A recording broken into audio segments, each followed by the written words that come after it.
Apa materinya? Susahnya, dalam ringkasnya, susahnya ikhlas. Susahnya ikhlas. Ya, di sini jamaah sekalian.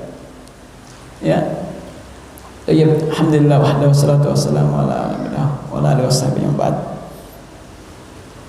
Allah Subhanahu berfirman, "Wa ma umiru illa liya'budullaha mukhlishina lahud din."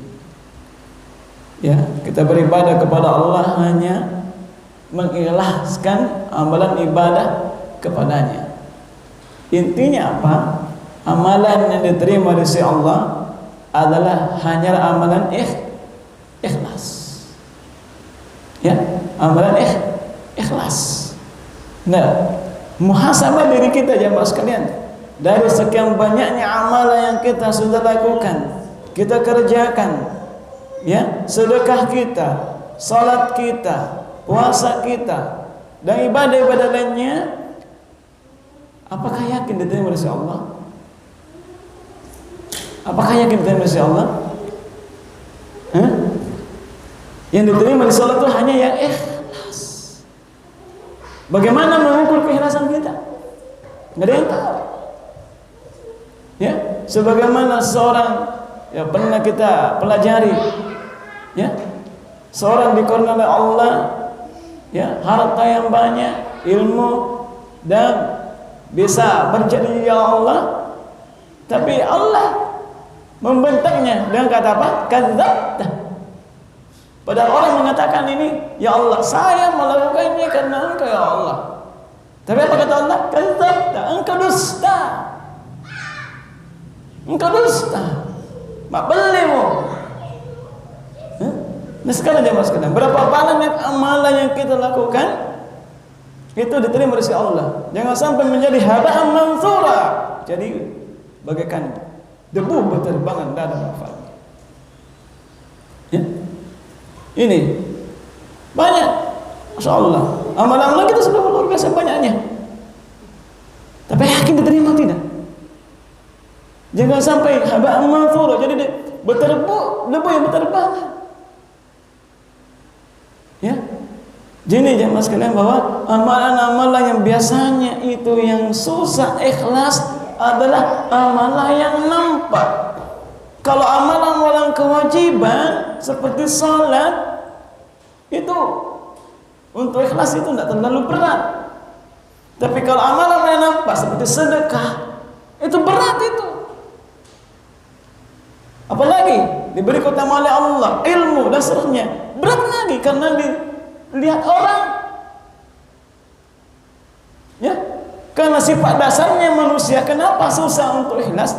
Kenapa susah riya itu dihilangkan? Sifat dasarnya manusia suka dipuji. Suka dipuji. Contoh,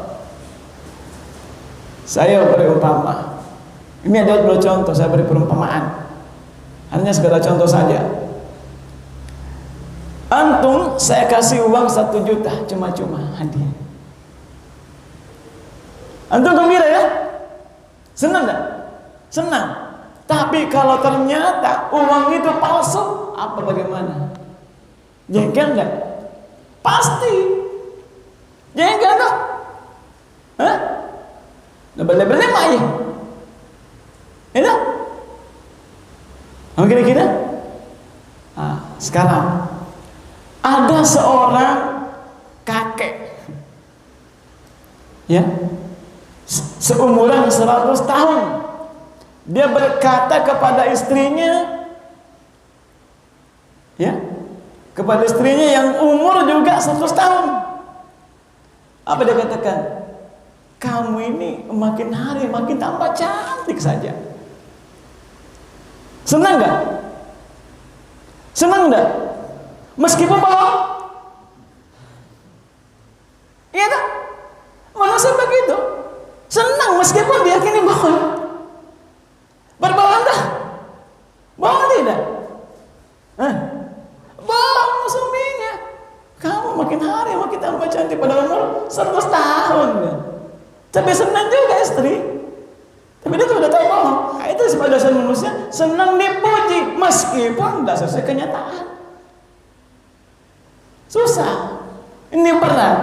Ya, berat untuk meskipun ini bohong ini benar ya, boleh. Salah satu bohong yang dibolehkan dalam syariat kita. Satu ini mengatakan kepada istri, tak makin cantik aja.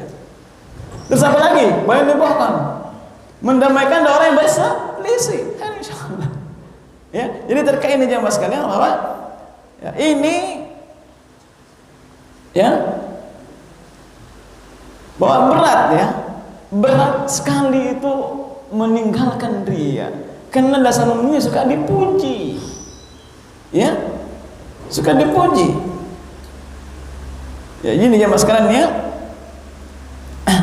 Makanya saya ingatkan pada diri saya sendiri dan pada jemaah sekalian, iblis akan datang kepada manusia untuk menghalanginya mengikhlaskan ibadah kepada Allah sebelum dia melaksanakan ibadah. Dalam kira-kira sebelum melaksanakan ibadah akan datang itu iblis. Jenong bego, dia masih siri. Itu kan? Banyak. Ya, itu sementara beribadah datang lagi. Kita berhasil kalahkan dia godaannya untuk menghalangi kita beribadah. Datang lagi godaannya pada saat beribadah untuk memunculkan ria. Setelah beribadah datang lagi iblis untuk memperdengarkan amalan ibadah. Contoh, seorang pada malam harinya dia salat lail. Salat lail ya, salat lail. Tidak ada yang tahu antara dia dengan Allah saja sendiri dia yang tahu. Tapi pada esok harinya apa dia? Ay cakar dulu kak. Agak mimi masuk pajawon di konten ini. Ini, ya dah, ini jemaah sekalian.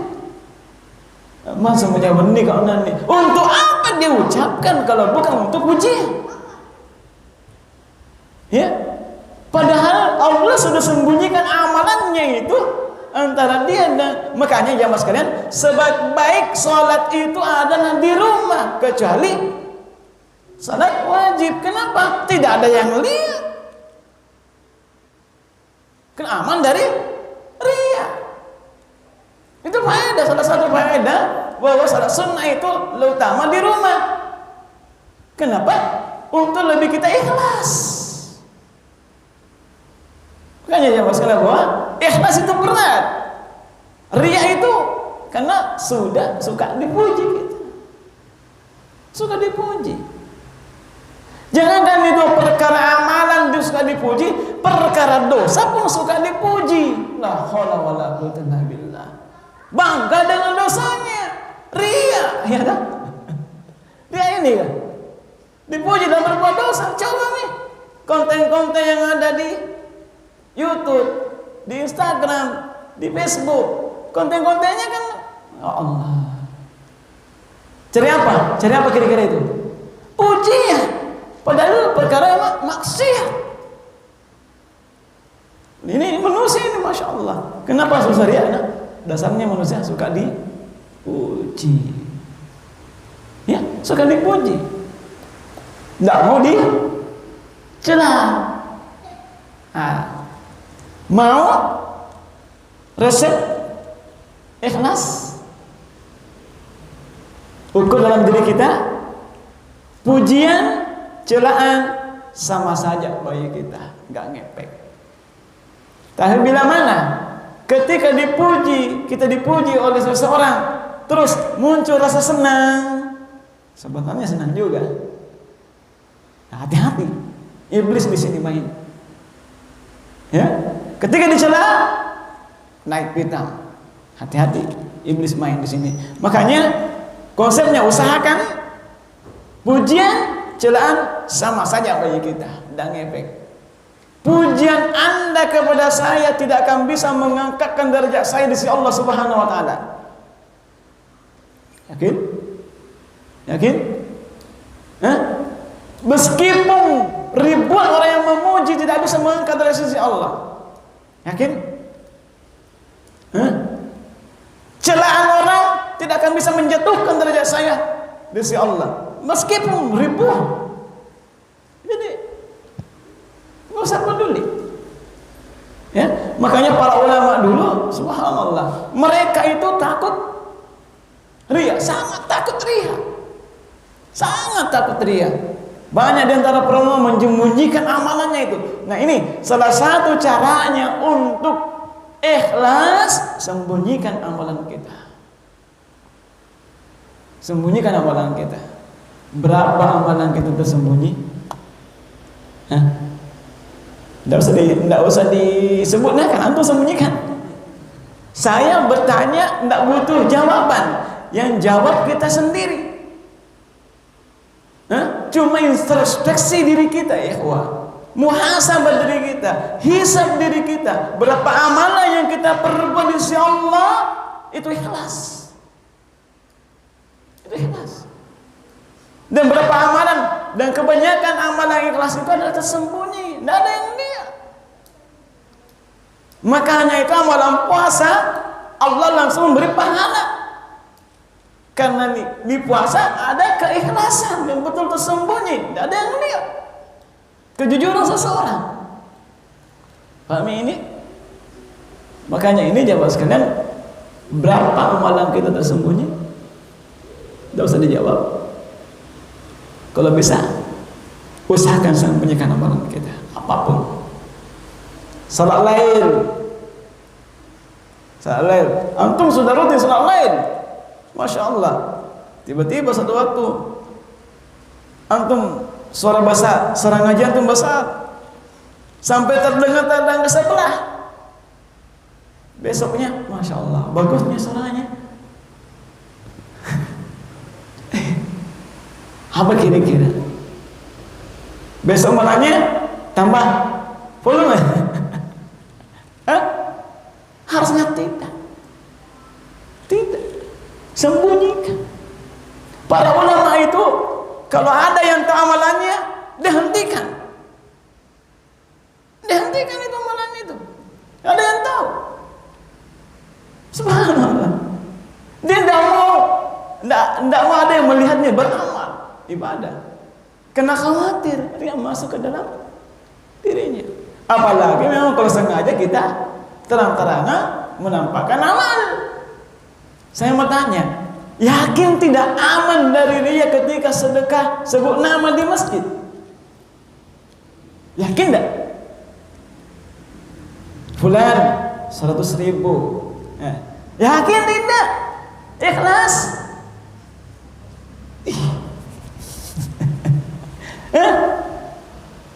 Yakin tidak? Insya Allah Ustaz yakin. Hati-hati. Iblis minta. Makanya lebih aman disembunyikan, lebih aman tidak ditulis. Makanya ada 7 golongan di hari kiamat nanti Allah melindungi ketika tidak ada naungan, yaitu seorang bersedekah dengan tangan kanannya sampai tangan kirinya tidak tahu. Sampai ibadah kita, istri pun tidak tahu, keluarga terdekat kita tidak ada yang tahu amalan ibadah kita kecuali Allah Subhanahu wa taala.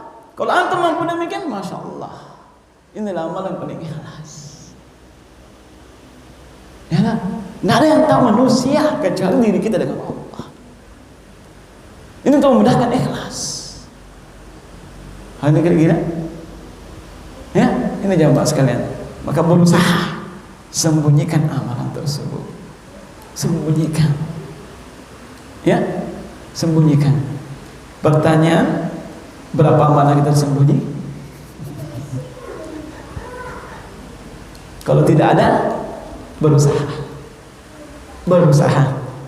Ya, sampai para sahabat Rasulullah SAW, ya, siapa? Sahabat baru dia tahu bahwa dia memberikan sedekah kepada penduduk, baru ditahu bahwa di punggungnya ada bekas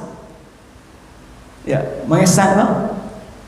Oh, ternyata sahabat ini baru meninggal ditahu bahwa ini yang sering memberikan sedekah. Mati mani, dengan misalnya tuan ada tungke mungkin di depan pintu kaum muslimin ada sekarung beras, tapi tidak ada yang tahu siapa yang beri. Dengan misalnya itu.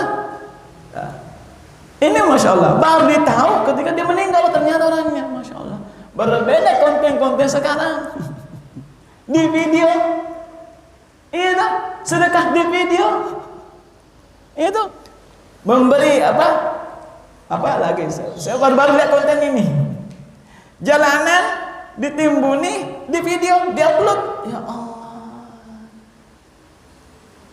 maunya sedekah, kontennya dapat like, la haula wala quwwata illa billah. Maka apa yang dia dapat, dunia saja dia dapat. Ya, makanya jemaah sekalian berusaha sembunyikan amalan kita. Ya, sembunyikan. Contoh, ada fakir miskin sedekah, tanpa ditahu. Ada anak yang butuh biaya sekolah, sedekah tanpa dia tahu. Aman kita, aman. Kalau tidak ada yang tahu, ikhwah. Nah, aman kalau dia yang tahu. Ini rutinitas insyaallah. Inilah yang bisa jadikan, saya katakan tadi, ada amalan diandalkan di hadapan Allah Subhanahu wa taala. Bagaimana ya? Ini jawab sekalian, susahnya ikhlas karena manusia sifat dasarnya suka dipuji meskipun berbohong. Ya, maka solusinya perhatikan, pujian, celaan sama saja. Tidak ada ngepek bagi kita. Ya. Dan yang kedua, berusaha untuk sembunyikan amalan kita. Karena ikhlas berat. Dan yang dihitung oleh Allah hanya yang ikhlas. Enggak ada yang dihitung. Ya, berapa amalan yang kita perbuat yang dihitung oleh Allah hanya ikhlas. Ya, ini yang sekarang berusaha untuk tetap ikhlas. Ya, nah, mungkin terlalu panjang lebar ya. Ada satu pertanyaan dari apa sebelum kita tutup? Ya. Tadi jika amalan misalkan salat naik dan tahajud, misalkan kita dalam satu ruangan atau satu kamar, kita bertiga atau berdua. Nah, kita mau sholat lain cuma tempatnya cuma di situ. Bagaimana caranya atau apakah syariatnya dalam kita sholat tahajud itu kita membesarkan suara atau mengecilkan suara karena takut nanti dilihat atau didengar saudara teman. Bangunkan sholat juga. Ikut sholat, bangunkan sholat. Dan tidak disembunyi Ustaz. Oh, sembunyikan amalannya. Susah sembunyi kalau di kamar doa. Susah, gak berat. Gimana caranya sembunyi? Ya, kalau untuk sembunyi datang sendiri ke masjid. Ya kan, kalau maksud saya kalau di rumah agak susah ya, sempit, khawatir mengganggu. Kita inginkan kebaikan, mengganggu tidurnya orang, ya toh, dapat dosa lagi. Oke, mau tidur nah. Gitu ya. Ya, artinya carilah. Insyaallah. Artinya satu kamar berdua. Ya, memang kadang-kala ada amalan seseorang itu tidak ditahu. Dia sembunyi. Makanya berusaha usaha. Tidak ada yang lihat. Kalau tengah malam tidak ada yang lihat dah.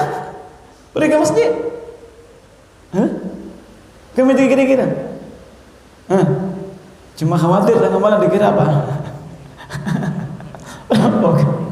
Ya, kan insyaallah. Ya. Apakah Ustaz tadi boleh misalkan tidak bersuara dalam? Boleh zir, kan insyaallah. Boleh zir. Boleh tidak besarkan, kan insyaallah. Ya, kalau antum mampu, insyaallah. Barakallahu fiik. Ya, tapi ini gini, kalau antum buat kasus jangan diri antum, jangan juga diri orang lain. Anggaplah secara umum, anggaplah umum. Kalau terbuka rahasia antum, antum malah kan ditakwil. Ya kan? Antum waktunya kebanyakan ya bang, mau bertanya, jangan ambil kasus diri saya. Kasus ini saya itu umum aja, sehingga kita tidak bisa menjustifikasi siapa orangnya. Misalkan tadi Iya. Insya Allah, barakallahu fikum. Ya ini sekedar nasihat. Wallahu a'lam bishawab. Ya. Artinya mau bertanya juga, ya artinya jangan juga andaikan Ustaz, andaikan begini, antum yang buat kasus. Belum terjadi, sudah berandai-andai. Enggak ya? Ya, kita bertanya apa yang terjadi. Ya, wallahu a'lam bishawab. Dah, sebelum kita tutup. Udah jelas ya? Kita berusaha untuk ikhlas. Berat ikhlas. Lapangkan dada kita. Ikhlas, sabar. Ya, ikhlaskan. Ya, karena itu perkaranya berat. Ya, thayyib. Sekira cukup ya, Wah, untuk apa ini terlalu lama sekali, maaf. Insyaallah nanti pertemuan berikutnya Ramadan ya. Ramadan ya, udah Ramadan. Bukan depan ya? Insyaallah ya. Gimana Ramadan tahun ini? Hah? Apa agenda Ramadan tahun ini?